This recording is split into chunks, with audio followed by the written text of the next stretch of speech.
I was married for 35 years, and only at 75 did I realize what was wrong. I still remember the way the light falls through my living room window in the late afternoon. The same light that used to find him in his armchair, remote in hand, and me standing with flour on my sleeves, asking a question that would drift away under the hum of the television.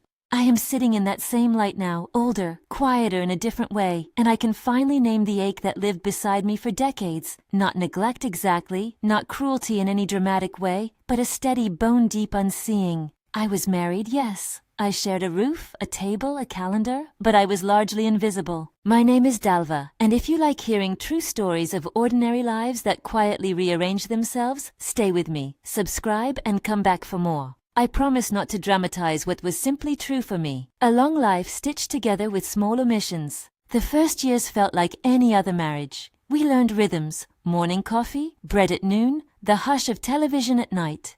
There were Sundays when the house smelled like the cake I'd baked, and there were other Sundays when the cake went half-eaten and sat on the table because no one had thought to cut it. Those little things added up. The remote became a symbol more than an object. His hand found it as soon as he sat down, even when I had something to say about a book I'd read, or a woman I'd met at the library who'd given me a recipe. He would turn the volume higher. I would keep talking into a louder world. Sometimes it was almost funny. 10 years in, I came home from a children's reading at the library, paper hats and crayon drawings tucked into my bag, so proud of the little ones who had listened to me. I waved the crayon drawings at him, expecting a smile, maybe a joke about my sudden career as a storyteller. He pressed the remote, and the news swallowed the room. I put the papers down on the table and sat silent for a while, as if the noise could be peeled away like wallpaper.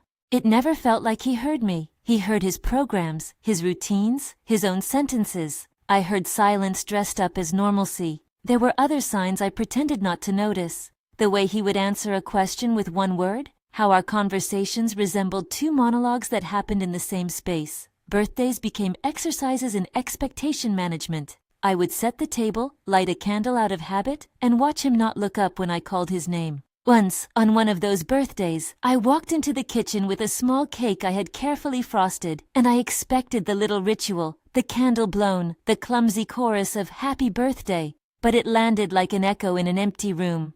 He ate slowly, fork motioning through his plate like he was doing me a favor by being there. Later, I would tell myself he had simply forgotten. Later, I would look at that half-eaten cake and tell myself I was oversensitive. Years taught me to rewrite my feelings as explanations.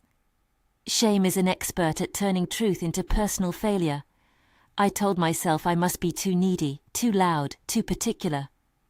Maybe if I laughed more at his jokes, if I kept the house neater, if I learned to sit in silence with the television, then perhaps I would be more lovable. It is a strange, steady kind of erasure. You adjust, and the adjustment becomes who you are until one day you don't recognize the person you have made yourself into. There were moments that stuck, small stones in the shoe of memory. The embroidered tablecloth I bought for our 20th wedding anniversary that he never once complimented.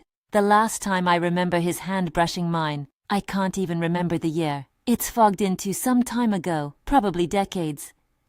Eating together without looking at each other became our habit. People at church would say, "You two are lovely together," and I learned to nod because it was easier than explaining that loveliness and togetherness are not synonyms for being seen. All of these moments piled up quietly. They made me slow to name what was happening because the culture around me had a long history of celebrating sticking it out. There is dignity in endurance, yes, but there is also harm in staying when your soul is shrinking to fit someone else's indifference. And I admit, fear kept me. Fear of being alone at 70, fear of what my children might think, fear of the whispered questions from neighbors who liked neat, tidy stories. So I stayed. I packed my silence in with his socks and told myself I was choosing peace.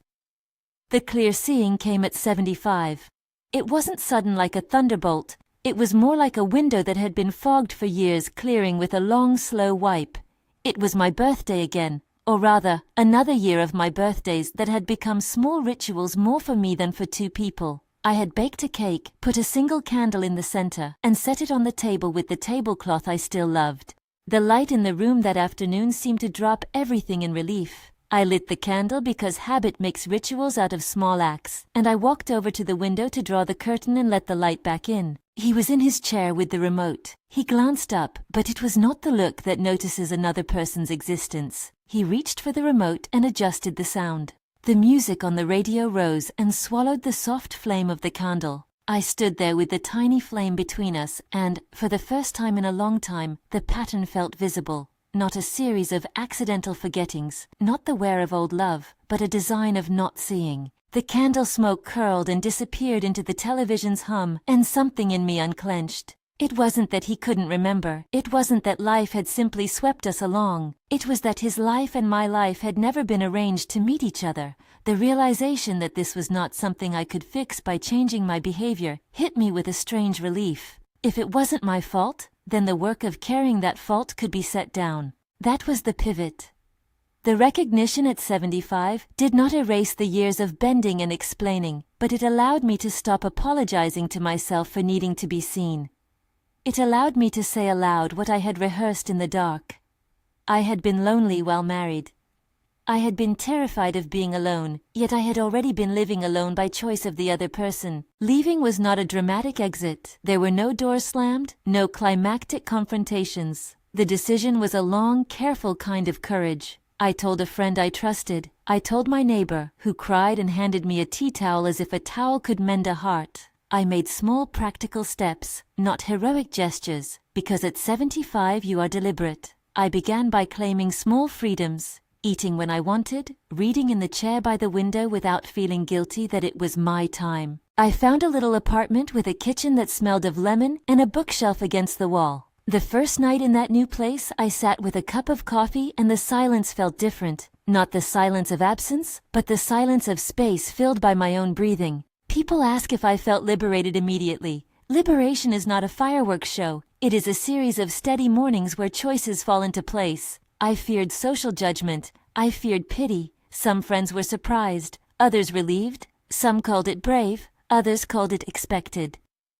What surprised me most was how many people came forward with stories of their own small silences. You would think at my age conversations would dry up, but instead they unfurled into afternoons of honest company. I found a group that meets at the library on Tuesdays, a handful of women who bring slices of their days like dishes to share. We read, we argue over the best way to make coffee, we exchange phone numbers and seat cushions. My days now are not dramatic, they are chosen. I wake when the light through the window takes my cheek and read until lunch. I have a polka dot mug that my friend gave me and a stack of books I no longer have to put away to make room for someone else's routines. I bake sometimes and share the cake with neighbors. I walk to the park and watch other people carrying their lives with the same quiet courage. There are moments of loneliness, of course. The human heart is wide and sometimes emptyable. But I am learning the difference between loneliness that is punishment and loneliness that is an honest companion while you set the table for yourself. I do not bear him ill will. I feel pity mostly. Pity that he lived so contained a life that did not include the practice of seeing another person. That pity is not a softening of my experience. It is a recognition that not everyone has learned to look. And that recognition has freed me from anger that had nowhere useful to go. If there is a lesson in all of this, it is gentle. Visibility matters. You deserve to be seen in the daily ways that make life feel like life. A hand squeezed across the table, a voice that listens when you tell a story, a candle noticed. It is never too late to notice that you have been living in a house of small omissions and to take steps, even incremental ones, toward a life that values you. The courage to change at 75 is not less courageous than the courage of someone younger. It is simply different in its patience. I am not telling you that everyone should leave, nor am I promising that leaving cures every sorrow. What I am saying is that you have the right to count the cost of staying and the right to choose otherwise. Some stayed and found ways to be seen within their marriages. Others, like me, found the work of solitude more honest and kinder in the end. Now, when I light a candle for my birthday, someone sits with me and notices it. We blow it out together, and the wish is small and private, to keep the company of my own life and to keep learning the language of being seen. If this story touches something in you, a memory, a question, a small relief, please share it in the comments. Tell your story, listen to others. If you want to hear more real-life journeys of reinvention, subscribe and explore the playlist Stories of Reinvention. For anyone sitting with the ache of being unnoticed, know this: you are not invisible unless you choose to be. Even at 75, you can still learn to be seen.